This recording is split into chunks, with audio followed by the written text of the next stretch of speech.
In this lesson, we will cover the following topics: why use human rights standards, and human rights standards that should be used. Why use human rights standards? Investigative journalism is also about fact finding, but it's not the same as human rights fact finding. Why are the two different? A journalist investigates the case and reports on the findings. A journalist does not strictly evaluate whether or not there has been a violation of rights. On the other hand, information collected by human rights organizations is evaluated using human rights standards or norms to establish whether or not a human rights violation has been committed. For example, let's consider the case of a police officer who kills a person in the course of arresting the individual. In most jurisdictions, taking the life of a person is punishable under the criminal laws. Also, law enforcement officers can claim immunity on the grounds that the killing occurred as an act of self-defense. In such cases, the facts involving the death of the person needs to be evaluated against human rights standards to determine whether or not the death was a case of extrajudicial killing or whether or not the death occurred because of excessive use of force by the police officer.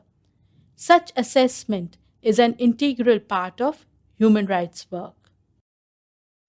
Now, the question is, which human rights standards to use? There are several standards against which a human rights organization might judge a government's human rights practice. These standards include laws of the country insofar as they are consistent with the international standards, international and regional human rights treaties ratified by the state, such as the International Covenant on Civil and Political Rights, and other prevailing international human rights and humanitarian norms. In using these standards, fact finders can keep note of the following tips.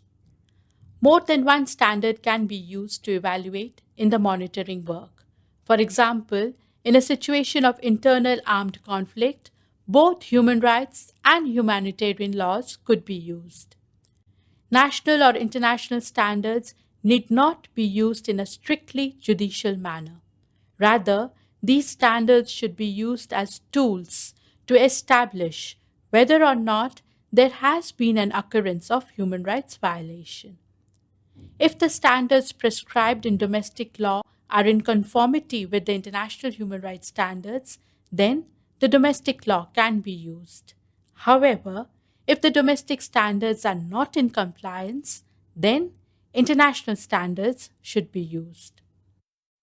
The use of human rights standards can be understood by examining the reports of human rights organizations, since they usually include reference to standards to establish their findings.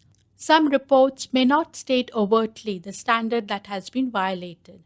However, in the presentation of facts and findings, references can be found of particular human rights being violated.